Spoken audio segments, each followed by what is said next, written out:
Buen día. Por parte de la Universidad Autónoma de Nuevo León y la Facultad de Contaduría Pública y Administración, en la carrera de Contador Público, cursando el sexto semestre en el Grupo 6C, en la materia de financiamiento a largo plazo, mi equipo y yo vamos a presentar a continuación los temas vistos a lo largo del semestre, los cuales constan de razonamiento de capital, valor presente neto, TIR, payback o periodo de recuperación, bonos y acciones. A continuación, los dejo con mi compañero Yair Azael.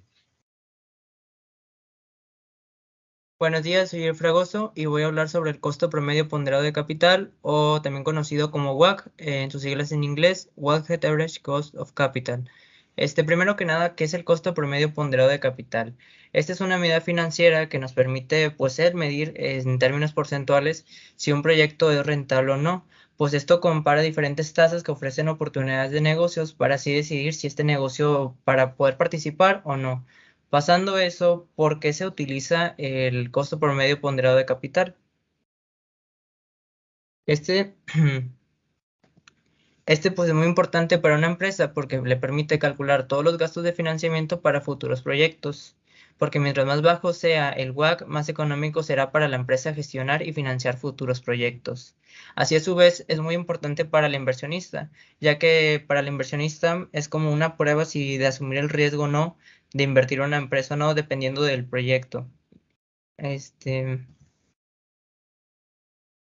¿Cómo se calcula el costo de capital de promedio ponderado? Pues tiene dos fórmulas. En este caso vamos a utilizar la primera, que es la del WACC, en la cual está dividida en diferentes etapas, bueno, diferentes signos. Tenemos peso de capital multiplicado por el costo de capital, sumando el peso de la deuda más el costo de la deuda. Así, por último, multiplicar el 1 menos la tasa de impuesto. Veremos un ejemplo que sería este. Una empresa multinacional quiere invertir en un proyecto en México para la construcción de un nuevo centro comercial. Según la estrategia corporativa financiera, la multinacional puede utilizar instrumentos de deuda o financiamiento a no más del 40% del valor del mercado de la empresa. El banco que le financia el proyecto tiene una tasa del 9.23% y los inversionistas consideran que su costo del patrimonio equivale a un 16.5%. Esto es muy importante, pues de aquí determinará si el proyecto se acepta o no. Y tenemos por último una tasa de impuesto del 30%. Entendemos que activo es igual a pasivo más capital. Si tenemos un 100% del activo y un 40% de deuda externa, haciendo la resta obtendremos un 60% del capital, que sería equivalente al costo de capital, y el 40% de la deuda sería el costo de la deuda. A su vez, vemos que el banco financia el proyecto con una tasa del 9.23%, que sería la exigencia por parte del banco, y la exigencia por parte de los accionistas, o lo que esperan ellos, sería un 16.5%, y así también incluyendo el 30% de la tasa de impuesto. Así, pasando a la siguiente solución del problema, con la fórmula WACC, tenemos que el peso de la deuda es de un 60%, multiplicado por el costo el costo del capital, sumando el peso de la deuda multiplicando por el costo de la deuda. Así, restando el 1 menos el impuesto, obtendremos un WACC de un 12.48%. Esta cifra nos muestra que no vamos a tomar el proyecto, bueno, los inversionistas, porque no cumple con las exigencias del 16.5%. Sería todo de mi parte. Yo soy Mildred y continuando con los métodos que orientan las decisiones de inversión, les voy a hablar sobre el valor presente neto o valor actual neto. Este valor representa los flujos de recursos proyectados a un tiempo futuro. Explicando esto, cuando se ocupa hacer proyecciones, el inversionista determina flujos futuros a largo plazo, pero si quiere determinar con mayor precisión si ese proceso, a pesar de los flujos de caja futuros, que tal vez pueden parecer positivos, es en realidad un proyecto rentable, pues se tendrían que hacer resultados futuros a su valor presente. De ahí viene el nombre de valor presente neto o valor actual neto, ya que representa saber lo que a hoy representan esos flujos futuros. Este método es uno de los más usados por las grandes empresas, ya que es un criterio de inversión que actualiza cobros y pagos de un proyecto para conocer a cuánto se va a ganar o perder con esa inversión. Para esto, trae los flujos de caja al que están al momento y se descuentan a un tipo de interés determinado. Esto lo voy a explicar a continuación. Aquí en cómo se calcula podemos ver la fórmula, la cual está explicada que el FET representa los flujos de caja en el periodo T, el FO es el valor del desembolso inicial de la inversión, N es el número de periodos considerado y K es la tasa de descuento utilizada. Explicando esta fórmula, podemos decir que el valor presente neto se obtiene restando la inversión inicial de un proyecto, el cual es FEO, del valor presente de sus flujos de entrada de efectivo, el cual es FET, descontados a una tasa, el cual es la K, equivalente al costo de capital de la empresa. Para evaluar esta fórmula tenemos los siguientes criterios. Si el valor del valor presente neto es mayor que 0, el proyecto se va a aceptar, y si este es menor a 0, el proyecto se rechaza. Para explicar cómo se utiliza esta fórmula tenemos el siguiente ejemplo, en el cual nos menciona que la empresa Contadores S.A. está considerando una adquisición de una nueva máquina procesadora. Esta inversión se calcula en 980,000 y la máquina tendrá una vida útil de 6 años sin ningún valor residual. Se usará una tasa de descuento del 5% y se pide que se determine el valor presente de la máquina. Con la tablita que nos da el siguiente, aquí a la derecha, la vamos a ocupar para utilizar las entradas de efectivo. Y además nos pregunta si la empresa Contadores S.A. debería realizar esta inversión. La solución la muestro a continuación, en el cual tomamos la tablita anterior y esos valores los insertamos en flujos de efectivo esperados. Son los 6 años que se esperaba la vida útil de la máquina. Esta tablita también tenemos la inversión total inicial, los cuales fueron los 980,000.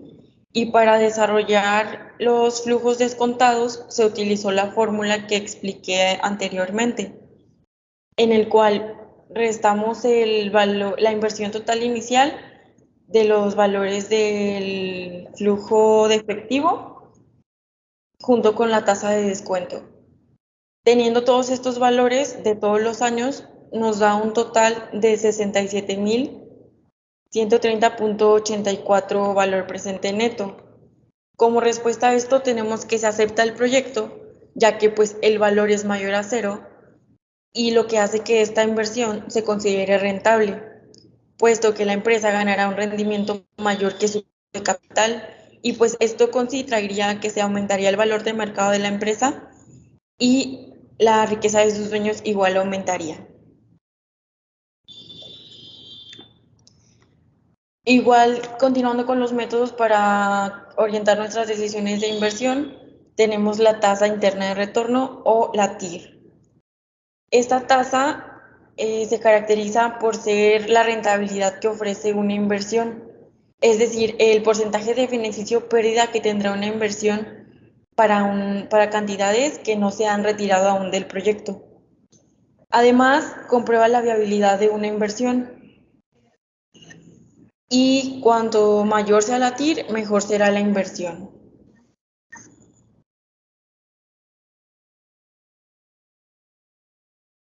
La TIR nos da una medida relativa de la rentabilidad. Esto explicando, pues va a venir expresada en porcentajes. Y el principal problema radica en su cálculo. Esto quiere decir que el número de periodos dará el orden a la ecuación que se va a resolver. Si la tasa de descuento es superior a la TIR, quiere decir que el proyecto no es viable, ya que nos va a costar más financiar el proyecto que obtenemos a largo plazo por la inversión, una vez descontados los pagos futuros a su valor presente. Para aplicar este método tenemos la siguiente fórmula, la cual FT son los flujos de dinero en cada periodo T, cero es la inversión realizada en el momento inicial, que es T igual a 0, y N es el número de periodos de tiempo. Igual los criterios que se van a considerar aquí son parecidos a el valor presente neto, ya que pues estos dos métodos van casi siempre de la mano. De hecho, en la fórmula se puede ver que estamos utilizando una fórmula también de valor actual neto, nada más modificada, ya que en este nos tendría que dar un valor igual a 0. Los criterios es si la TIR es mayor que la tasa de descuento, la cual está representada como K, el proyecto se acepta. Y si la TIR es menor que la tasa de descuento representada como K, el proyecto se rechaza. Para explicar cómo se utiliza esta fórmula, igual tenemos un ejemplo en el cual nos dice que la empresa Contadores S.A. se le presenta un proyecto de inversión en el que se tienen que invertir 40,000. Se espera que el tiempo de recuperación sea de 5 años, con una tasa de descuento del 15%. Se nos pide que se determine la tasa interna de retorno o la TIR con las entradas de efectivo operativas que se muestran en la tabla. De acuerdo con la TIR del proyecto, también nos pregunta si la empresa Contadores S.A. debería realizar esta inversión.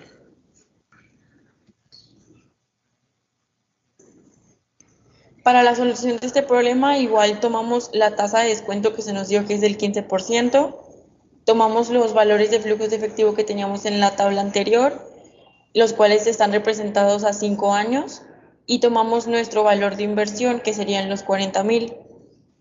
Para desarrollar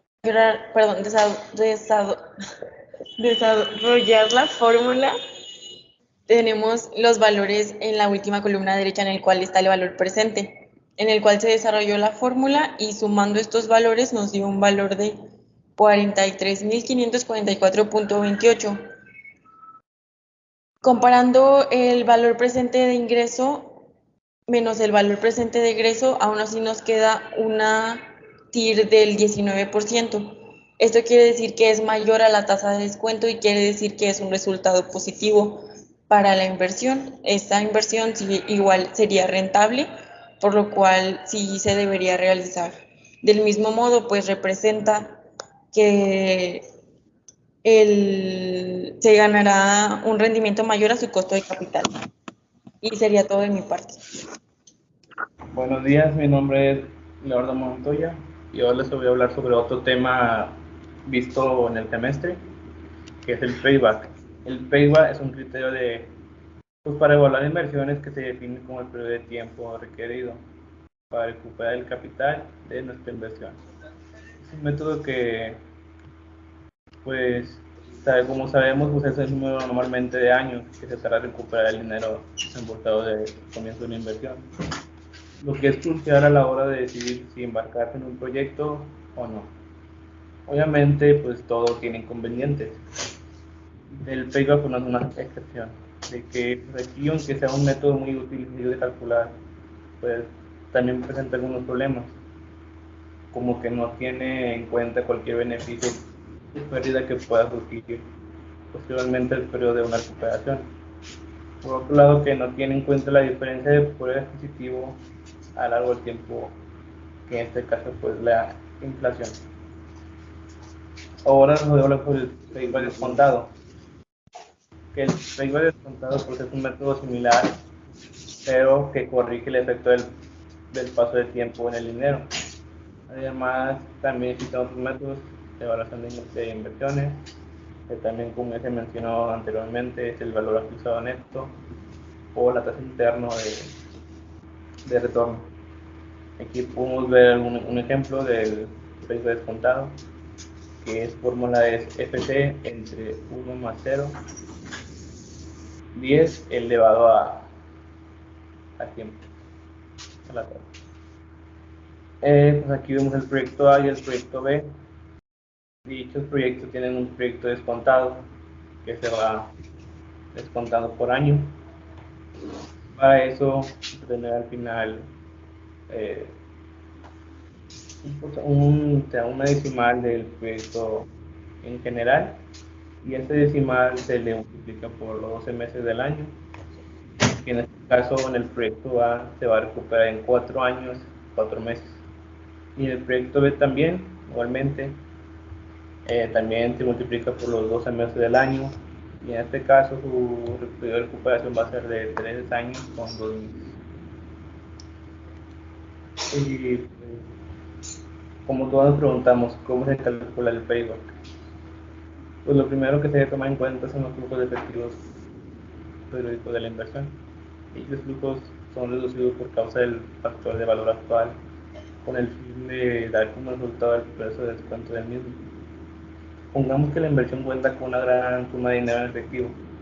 Los ingresos de dinero en el futuro son los que van a ir sumando la inversión realizada al comienzo del proyecto. El calcular el payback te ayudará a saber cuántos meses o cuántos años van a pasar para que tú puedas recuperar tu inversión. Y a continuación pues, vamos a ver un ejemplo del cálculo de dicho payback, que aquí pues, se toma a la empresa Allen con un periodo de recuperación de máximo de 6 años, que te dan dos proyectos: el proyecto hidrógeno, que su desembolso es de 25,000, y el proyecto helio, que su desembolso es de 35,000. Y aquí podemos ver que también nos dan los flujos de efectivos esperados de ambos. Entonces vamos sumando dichos flujos de efectivos por año. O sea, el año 1, que es el 1000, ahí se mantiene, pero en el año 2 también igualmente da flujos de efectivos de 6,000. Entonces lo que se hace es una suma del año 1 y 2, que da ahora en el año 2 como acumulado de 12,000. Y así se va continuamente con el año 3, que en este caso es 8,000, ahora da una suma de 20,000. El cuarto, que es 4,000, ahora da 24,000. Y por último el quinto, que ahora da 25,500, que aquí podemos ver que obviamente ya recuperamos nuestra inversión y pues también generamos de que pues, una ganancia de 2,500 pesos. Pues aquí pues sumamos todos los flujos de esperados, que da una cantidad de 29,500, y como ya lo mencioné, pues en el año que le superó pues fue en el año 5, y para eso hay que obtener el flujo mensual del último año, que aquí se hace una división, que es entre la división entre los flujos efectivos del año 5, que es 1,500, entre 12, que son los meses, para dar una cantidad de 292. Igualmente, el importe es ante el último año, que en este caso fue el año 4, que es de 24,000. Hacemos una resta para ver, o sea, cuánto nos faltó en ese año para poder recuperar nuestra inversión. Y pues haciendo la resta, pues damos cuenta que nos faltaban nada más 1,000 pesos para poder recuperarlo. Y para pues obtener los meses necesarios exactos, hacemos una división entre el flujo mensual, que es 292, y también la cantidad del importe, que es de 1,000. Igual 1,000 entre 192 nos da 3,4, que eso que son los meses. Entonces aquí en este caso se va a recuperar la inversión en 4 años y 3,4 meses. Y por otro lado es igual en el helio, nada más aquí pues otra cantidad, que es 35,000, y hay casi exactamente lo mismo, se va sumando por año, y aquí nos damos cuenta que aquí tardó más en recuperarlo, se recuperó hasta el 6.º año, con una cantidad de 36,000, igual una ganancia de 1,000 pesos. Haciendo también igual la suma de los flujos esperados, da un total de 36,000, y pues ya lo mencioné, recuperó en el año 6, igualmente se hace lo mismo, divisiones y todo, y en este caso al último nos da que fue de 9 meses, que es exactamente. Entonces en este caso nos tardamos 5 años y 9 meses. Sería todo de mi parte. Al querer invertir dinero, seguramente nos hemos encontrado con este término, que es bono. ¿Y qué es? Cuando un estado o una compañía necesita fondos, puede acudir a una entidad bancaria, a los accionistas o emitir una deuda. Cuando tomen este último camino, los títulos valores emitidos son los llamados bonos. que representan el préstamo que hace su tenedor o acreedor a su emisor. Después tenemos las partes de un bono, que estos podemos decir que es el principal, el cupón y el plazo. El principal es el monto, que se indica en el bono, es decir, el valor nominal del bono. El cupón representa el interés que paga el bono, o sea, la tasa de interés. Y el plazo representa el periodo de vigencia del bono. Después tenemos la clasificación de los bonos, que este se clasifica debido a su tasa. El primero tenemos que es bono tasa fija, que este es la tasa de interés, que la tasa de interés se queda prefijada y es igual durante toda la vida del bono. El bono tasa variable, la tasa de interés va cambiando la tasa de interés en el mercado. Y los bonos cupón cero, en este no existen los pagos periódicos entre el vencimiento del bono, sino nada más se paga el capital total al vencimiento del bono y no se paga interés. Después tenemos la valoración del bono. El valor actual de un bono es igual a los flujos de caja que se van a recibir en el futuro, descontados al momento actual a una tasa de interés, es decir, el valor de los cupones y el valor nominal al día de hoy. Es igual a como tenemos aquí dos fórmulas, que nos ayuda a calcular el valor del bono. Donde aquí tenemos qué significa cada una de las partes de la fórmula, que vamos a ver a continuación en el ejemplo. Y aquí, al finalizar el ejemplo, vamos a poder interpretar el bono. ¿Y cómo lo vamos a interpretar? Debido a estos indicadores, que es tasa de nominal es igual a tasa de mercado, esto se le llama la par. ¿Y qué quiere decir? Que el valor del bono es igual. La tasa nominal es mayor a la tasa de mercado, esto es el descuento o bajo a la par, y esto es que el valor del bono es menor. Y por último, la tasa nominal es mayor a la tasa de mercado, es con prima o sobre la par, y esto es que el valor del bono es mayor. Entonces llegamos al ejemplo, que este ejemplo dice, calcula el valor del bono que se vence en 6 años, con un valor a la par de 1,000 pesos, y una tasa cupón del 10%, que se paga 5% semestralmente. Si el rendimiento requerido en bonos de riesgo similar es el 14% de interés anual, se paga el 7% semestralmente.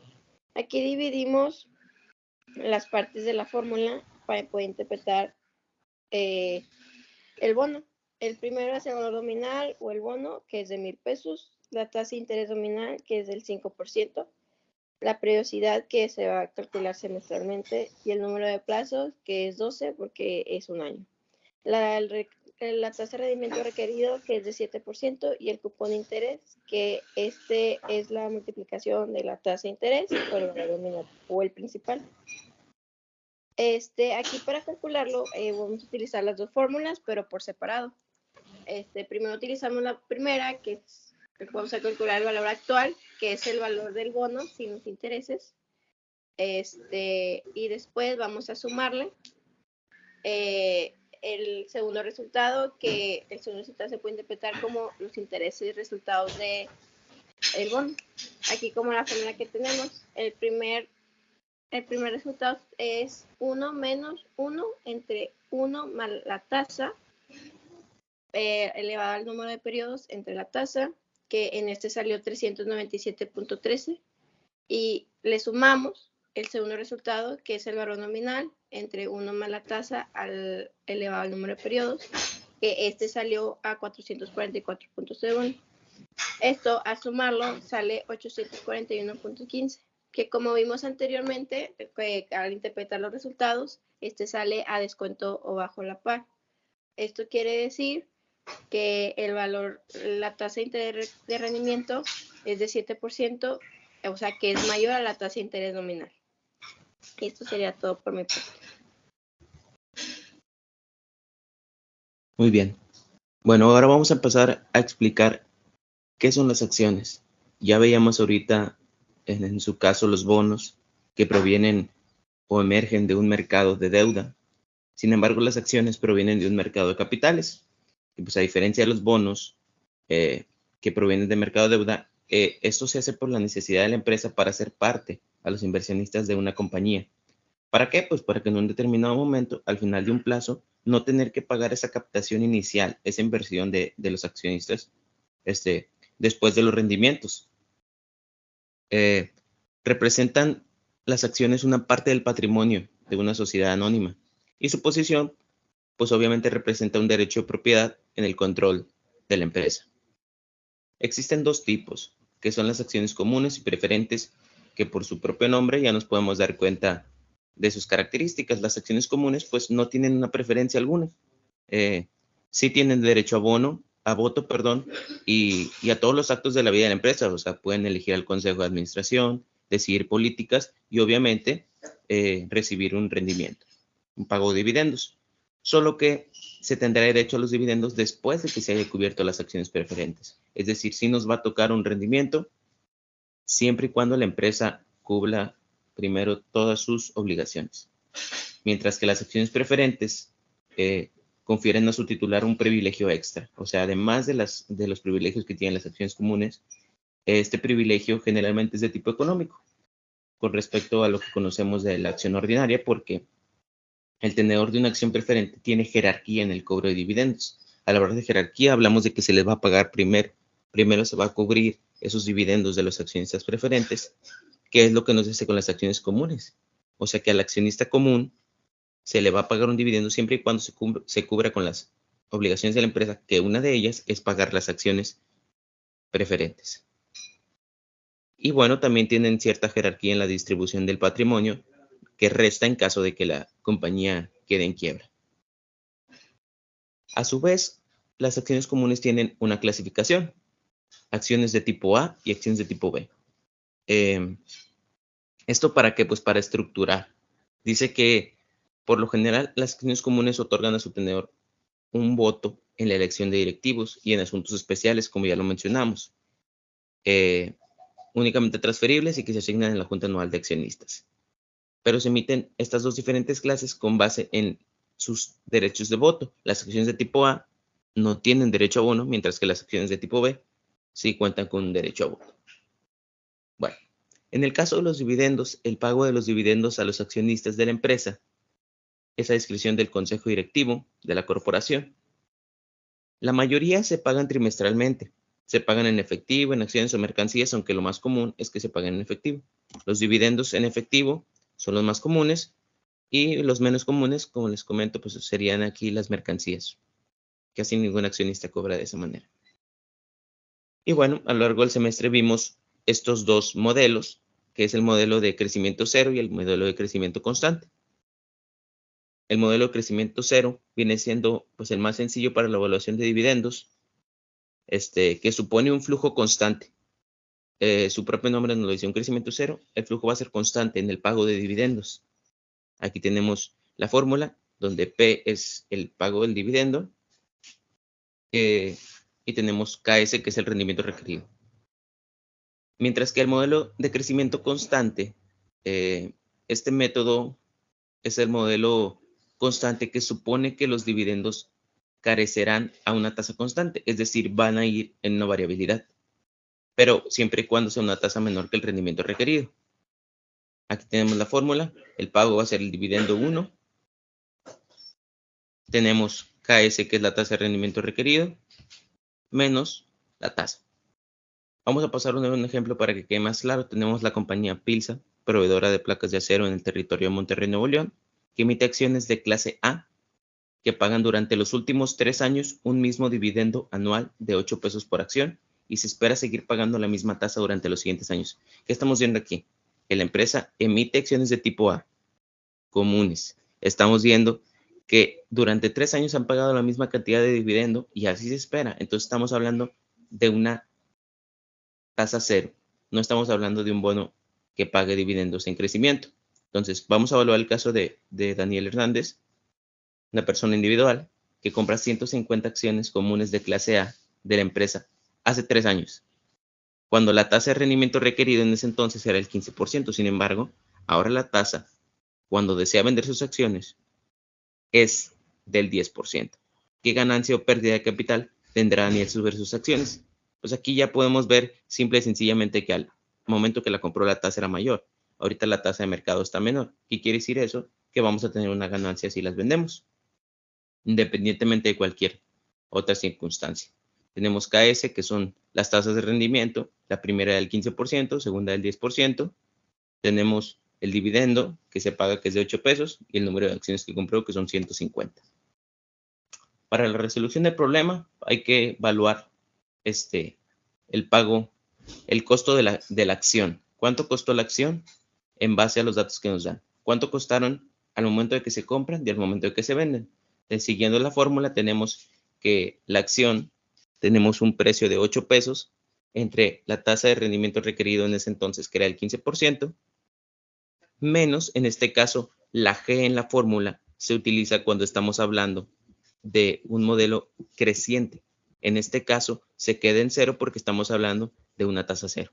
Entonces, nos da un valor de 53.33 por acción. El número de acciones fueron de 150 y al hacer una multiplicación, obviamente, nos da un valor total de 8,000 pesos. Fue lo que le costaron las 150 acciones en los 3 años anteriores que la compró. Entonces, valuamos las acciones ahora que las quiere vender y modificamos la tasa.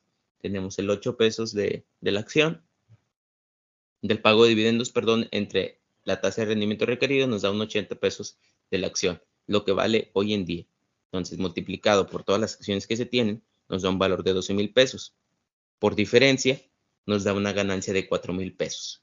En dado caso de que la circunstancia y las especificaciones del problema nos dijeran que la tasa fue creciente, solo tendríamos que restar la tasa en ese punto número G, que sería restarle al 15%, lo que se modifica. Y pues bueno, eso sería todo de nuestra parte. Muchas gracias.